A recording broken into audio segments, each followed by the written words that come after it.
Hello and a very warm welcome to all of you on Football This Week. If you didn't start your week well, then at least end it right with this show every Friday at 6 p.m. Let's get started straight away because it was a power-packed week and we have a lot to cover. How can we not start with the Champions League results where in the fourth semi-final, Real Madrid played Bayern Munich.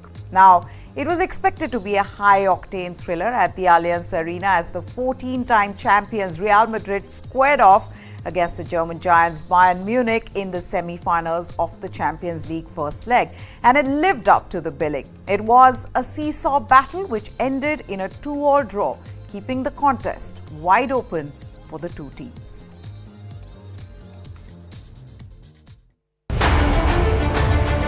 Facing each other for a record 8th time at this stage of the competition, it was Bayern who got off to a strong start, racking up half a dozen attempts on goal by the 15th minute with Leroy Sané and Harry Kane coming close.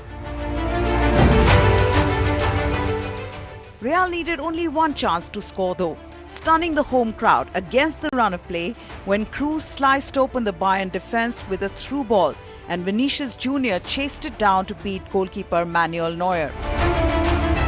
Kroos almost added another himself in the 51st, but his curled shot was palmed wide by Neuer, and instead it was Bayern who scored 2 minutes later with a solo effort from Sané for a deserved equaliser. Their comeback was complete in the 57th when Jamal Musiala was brought down by Lucas Vazquez and Harry Kane sent Andre Lunin the wrong way to put the home side ahead. Real chasing a 15th European Cup levelled in the 83rd minute with Vinicius Jr.'s penalty to set up a mouth-watering return leg in Madrid next week. Bayern's coach Thomas Tuchel stressed on the importance of doing well in the reverse fixture. What I like about it is that we have a very clear situation about the result. We can forget the result and start from new. 0-0 and the goal is absolutely clear. We need to win, and this can be also helpful for the attitude how we go. But we need to be brave. We need to be full of confidence and of course at the same time very focused and clinical in our game. But yeah, let's see. Of course, it's possible. It is still a 50-50 match. The result is totally even. I think we will be able to create chances in Bernabeu. Is it one of the most difficult places to win? Yes, but this is a challenge. It's the beauty of it, and it will be very difficult. But we have 90 minutes, maybe 120, or maybe penalties to put it to our side. Meanwhile, Real Madrid manager Carlo Ancelotti was happy with the result, but added that his team could have done better. Bayern, I think, showed their best version. We only, in part, I think we did very well in some moments. By chance, the best moment of the match was when we conceded the 2 goals, because we had good ball control. But they attacked us without balance and scored 2 goals. Nothing special. I think it's good result that gives us confidence for the second leg. The tie is still wide open because Bayern have shown players with great qualities. Especial, creo que es un buen resultado que nos da confianza para.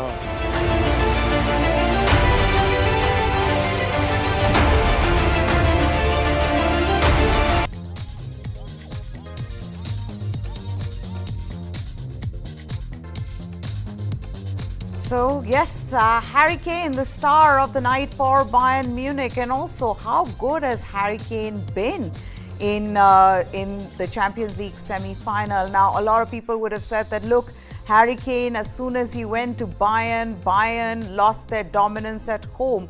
But I think after the performance in the semi-finals, first leg, all those naysayers can say that Harry Kane was one who helped his team draw that game against Real Madrid. Now, while Bayern couldn't do, their Bundesliga rivals Borussia Dortmund did, taking advantage of their 80,000-strong home crowd to get a 1-0 lead in their first leg. The architect of their win was Niklas Füllkrug, who not many would have betted to score, let alone be the match winner, particularly with superstar Kylian Mbappe and other high-profile names being on the pitch.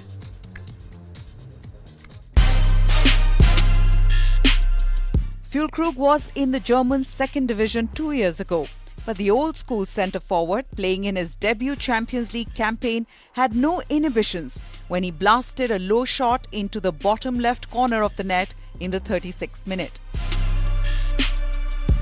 Having failed to get any shot on target in the first 45 minutes, PSG put all their attacking riches on the show. Led by Mbappe, they hit the woodwork twice in the early stages of the second half.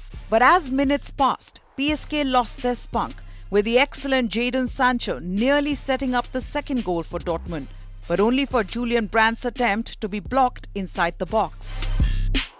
Like Kroos was deemed not good enough by Bayern, Sancho too had his share of troubles at Manchester United.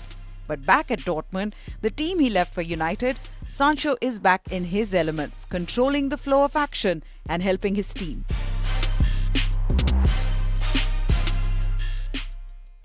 We wanted a close game and that's what we created. There's no other way for us as Borussia Dortmund when we play against Paris.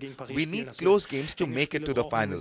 We managed to do that today and we have to confirm that next week. I think the match was very even, very hard fought. Perhaps in the first half, we were a little intense in attack, without really generating any danger. The second half was totally different. Despite the defeat, PSG will remain confident of winning by a 2-goal margin at their home of Parc des Princes, having beaten Dortmund 2-0 there in the group stage of the tournament in September last year.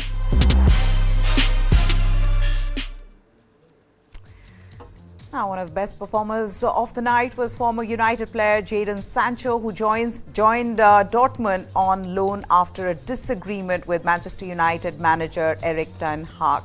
There were words exchanged between the two, with Ten Hag saying Sancho wasn't training hard enough, to which Sancho responded by calling the manager a liar and refused to apologize. Now, after starring in the Champions League win, Ten Hag said he was happy for the winger.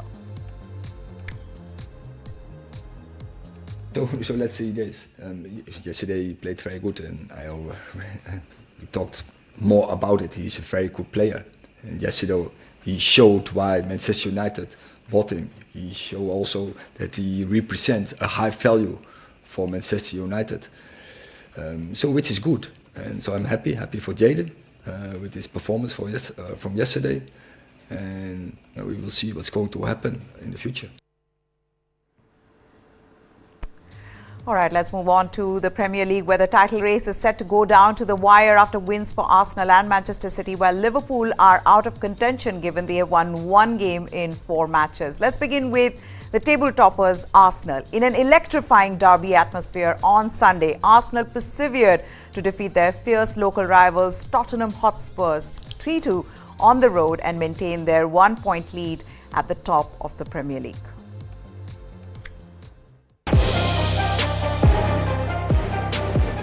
Mikel Arteta's team knew this was going to be a dangerous fixture for them, and they left nothing to chance, establishing a 3-0 lead in the first half, thanks to goals from Kai Havertz and Bukayo Saka, as well as an own goal from Pierre-Emile Højbjerg. However, in the 64th minute, David Raya made a terrible mistake by passing the ball straight to Christian Romero, who scored a brilliant goal, giving the home team a lifeline.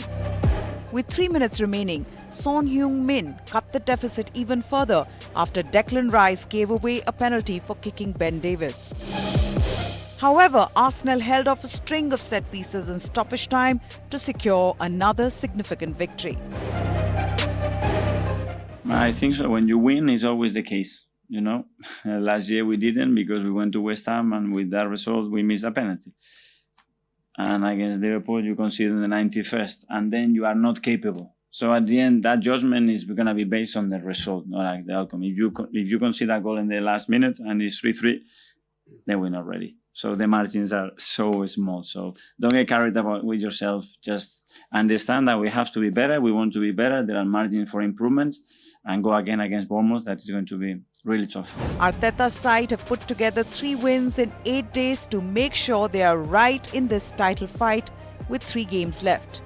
They are maintaining the pressure on Manchester City as Liverpool's challenge falls away.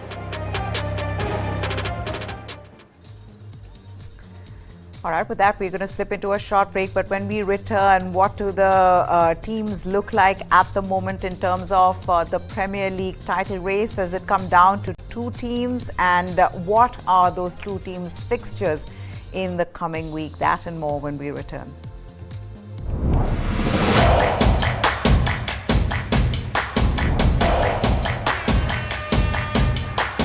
Start with the end in mind. You need to know where you want to reach. Every morning that we wake up, we are exercising our choice. The destiny is decided. The results are known that I'm going to win. Life of a goalkeeper is something which has always intrigued me. When you come into a stadium, this is the highest level of pressure. When I set out to do something, I decide in my mind that failure is not an option. What you feel very strongly about, those are the stories to tell. I have a mind which is absolutely restless. Mind and body are entangled sensations. That brings me back to golf. It's an amazing game. This is not a perfect game. You only learn from them. If you have a formula to a success, then you can replicate it. I feel this is my first step. I'm starting now. Winner is first born in the mind. I think, therefore I am. We are all about our mind.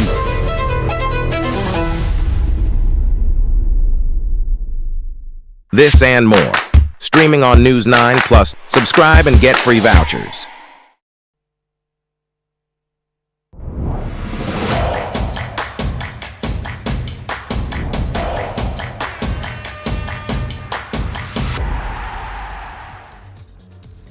Welcome back. Defending champions Manchester City took another step in their bid to win a fourth consecutive Premier League title with a 2-0 victory over Nottingham Forest. Josko Guardiola got City on the scoreboard when he headed in Kevin De Bruyne's corner kick in the 32nd minute. It was a nervous first half for Forest. Erling Haaland then he made a quick impact when he entered the game as a substitute in his first action since missing 2 matches with a muscle injury. The Norwegian took a pass from De Bruyne in the 71st minute and launched it into the far corner for a league-leading 21st goal of the season. He had previously been levelled with Chelsea's Cole Palmer.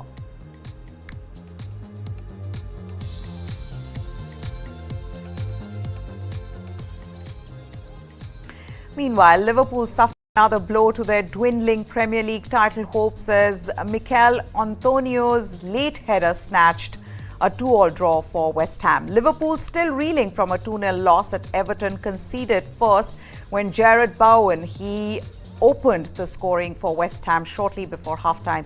His 20th goal of the season in his 200th game for the team. Liverpool levelled 3 minutes after the restart through Andy Robertson when his shot went past Areola at the goalkeeper's post. Liverpool then took the lead in the 65th minute through an on goal by West Ham. Cody Gakpo's effort bouncing off Ogbonna, Susek and Areola before crossing the line.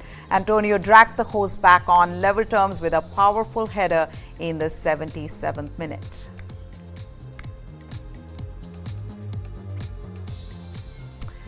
Liverpool's latest disappointing result has all but ended their hopes of giving a perfect send-off to Jurgen Klopp, and wins for Arsenal and Manchester City has created a chasm of space between the top two and the Reds. The race is now firmly between current leaders Arsenal and defending champions Manchester City, both of whom picked up 3 points on Sunday.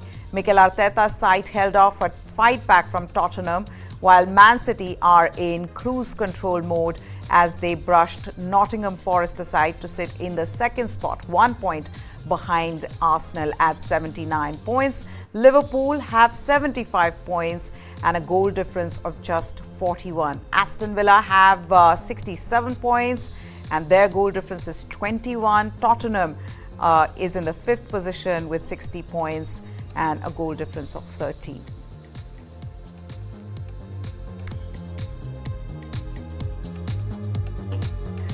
So now that race, the three-way race, the three-horse race has come down to 2 matches, Arsenal and Manchester City. Those two are going to be fighting it out till the very end. Arsenal will be hoping that Manchester City slip up, because both Arsenal and Manchester City, they are in red hot form, and it'll be a surprise if these two teams lose any game from here on, especially if you look at their remaining fixtures. Manchester City, they take on Wolves and Fulham in their next two outings. That they visit Tottenham in their penultimate league game of the season. So take a look at Manchester City's games. The remaining matches on 4th of May, they play Wolves, that's tomorrow, and then they play Fulham on the 11th of May. The most important game would be against Tottenham. Can they slip up against Tottenham? Because if that happens, then Arsenal, who are Tottenham's fiercest rivals, would be happy. And then there is West Ham on the 19th of May. So yes, their toughest test is that fixture against Tottenham. Now, if the standings remain the same before that fixture and City then win against Spurs, Guardiola's side would take a 2-point lead into the final day. So they'll know exactly how to win this competition. Now, Arsenal will play Bournemouth on the 4th of May, the kind of opposition they are expected to beat. Then they take on Erik ten Hag's Manchester United, which could turn out to be a stumbling block for the Gunners. If they pass this test and win, they will be desperately praying for a slip-up from Manchester City, because it's clear now, if Manchester City go on to win all 4 of their games, they will be the champions yet again.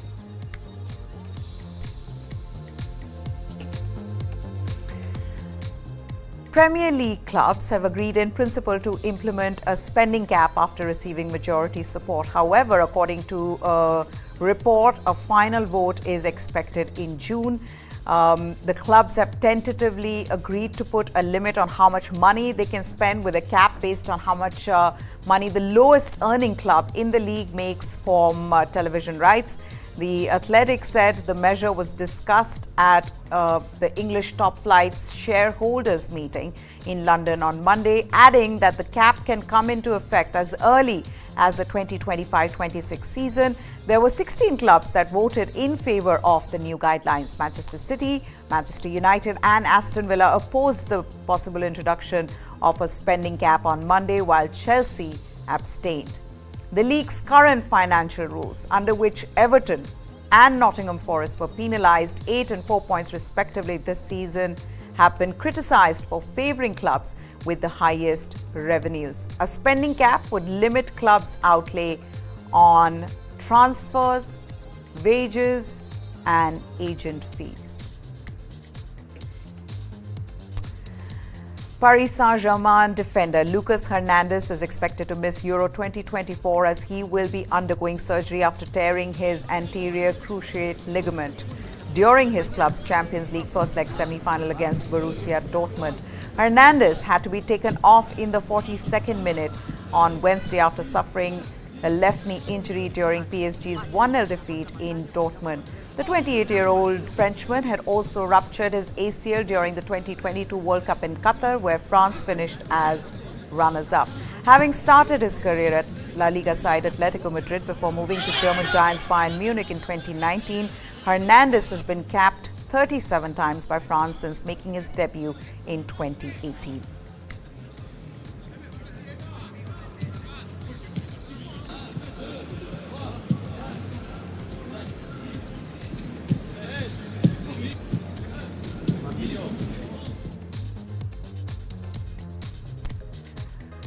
Okay, with that, time for us to slip into another break. Football this week continues on the other side.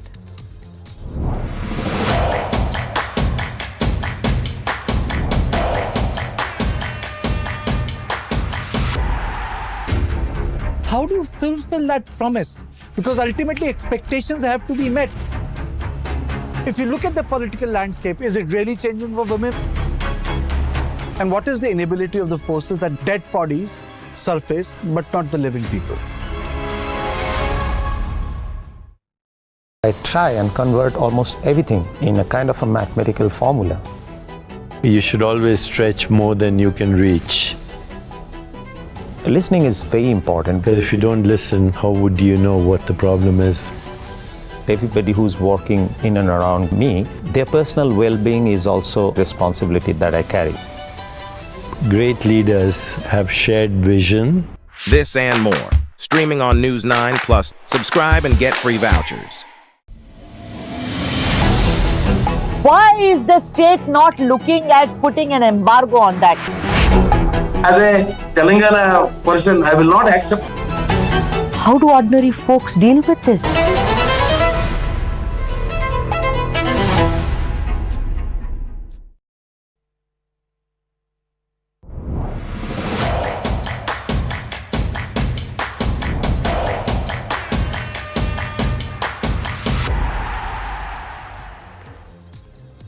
Welcome back. Now, according to their manager, Erik ten Hag, Manchester United have to work hard in the transfer market in the close season if they are to get back to their best. United are 6th in the Premier League standings with 54 points, 13 fewer than 4th placed Aston Villa and 6 below Tottenham Hotspur in 5th place. The Old Trafford side have 4 matches left in the league season, despite booking their place in a second successive FA Cup final. United have had a disappointing season.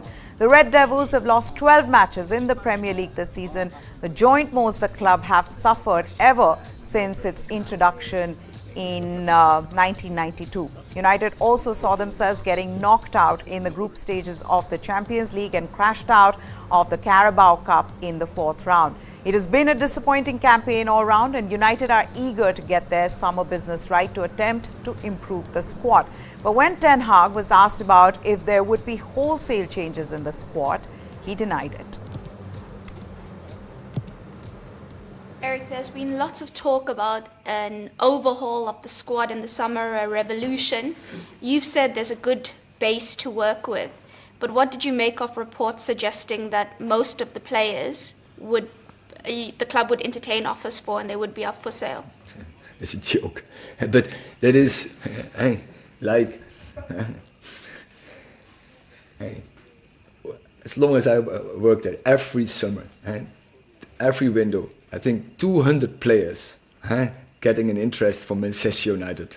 We did some research, which untrue, and also every summer we sell all the players in our squad. And so you making all the headlines, which is untrue. So I think be calm and also but take some responsibility when you make such a headline. Find a good source if there is some truth in it, and this is totally crap. Newcastle United's Italian midfielder Sandro Tonali has been given a suspended 2-month ban after admitted to breaching of the English FA's betting rules. He's already serving a 10-month ban until August for offences during his time in Italy. The 23-year-old was also fined £20,000 and warned by the FA as to his future conduct. Tonali was charged by the FA in March and admitted placing between 40 and 50 football bets after joining Newcastle from AC Milan last July, including 4 on the Magpies' results. The FA said the money placed on the bets by Tonali would have been well in excess of €100,000. Tonali's 4 bets on Newcastle were all on his side to win, the FA said. He played in 3 of the 4 fixtures. Newcastle said Tonali is continuing to follow a therapeutic plan and educational program with the club's full support and will continue to train with his teammates.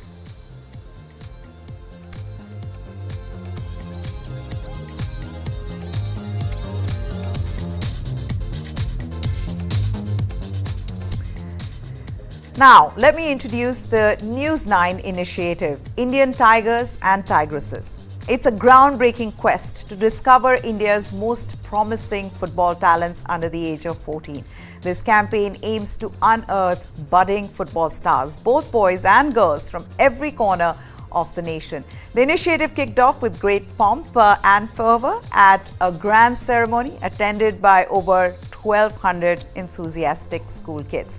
Distinguished representatives from the German Football Association, from the Bundesliga, BVB Borussia Dortmund and the Italian Football Center in Europe graced the event, engaging with the young participants. The launch marked the beginning of a thrilling journey set to unfold over the coming months. The registration for this hunt will open soon, inviting aspiring footballers to showcase their skills. European football scouts will meticulously evaluate the entries, seeking the brightest talents. By the end of June, selected candidates will converge at scouting venues across India for further assessments. The top 200 contenders will then earn spots at a specialized football training camp. From this pool, 20 standout individuals will emerge as the Tigers and the Tigresses, earning the prestigious opportunity to train in Austria and Germany. But the journey doesn't end here. In August, these talented young athletes will test their mettle in friendly matches against European clubs.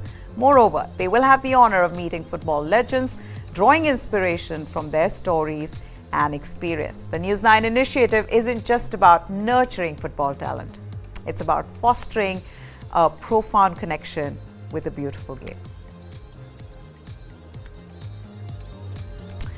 All right, with that, we're going to wrap this bulletin up. But as we go, let's take a look at what are the matches that are coming up on the weekend as well as next week. And there are some big ones. So you better take out the calendar, mark those dates. Saturday, 4th of May, Arsenal will take on Bournemouth at 5 p.m. and then Manchester City will take on Wolves. Both these games extremely important in terms of what you want from the title race. Then there is Liverpool. They will play Arsenal at 9 p.m. on Sunday. That's the 5th of May. Then there is the big one, Champions League semi-final return fixture. Paris Saint-Germain taking on Borussia Dortmund. Dortmund have already won the first leg. Can Paris Saint-Germain come back? Can Kylian Mbappe do something for his team in his last season for PSG? Then there is on Thursday, 9th of May, Bayern Munich versus Real Madrid. Remember, the first fixture ended in a 2-all draw. Now, Bayern are traveling to the Santiago Bernabeu.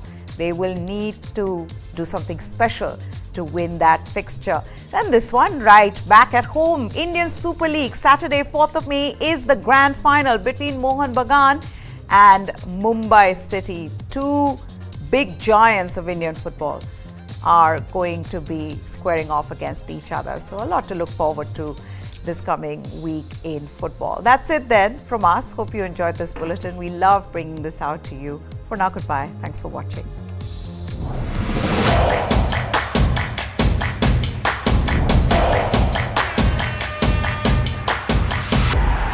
Film and entertainment is definitely one of the levers for any country to build its brand. We are getting global. I feel that we're just on the takeoff. More and more films are becoming language agnostic. Content is a universal language. There's one audience in the world. Absolutely. End of the day, we all are like brothers who have mutual respect for each other from a different land. This and more. Streaming on News 9 Plus. Subscribe and get free vouchers. Golf as a game, it is closest to the game that you call life. You've got to use your mind. You cannot lose it. The sharpest person is one who understands his limitations. खुदी को कर बुलंद इतना कि खुदा बंदे से पूछे कि तेरी रजा क्या है. You might have a bad break after a good shot. You might have a good break after a bad shot. But the fact remains, you got to play the ball from where it lies. Watch Jeev Milkha Singh on Duologue with Barun Das, streaming on News 9 Plus. It's probably the best kept secret in India. Family-owned business, which has been extremely clinical in their approach. They have not hesitated ever to kill their darlings. Typical to a South Indian business empire, I think they've shunned the limelight almost deliberately.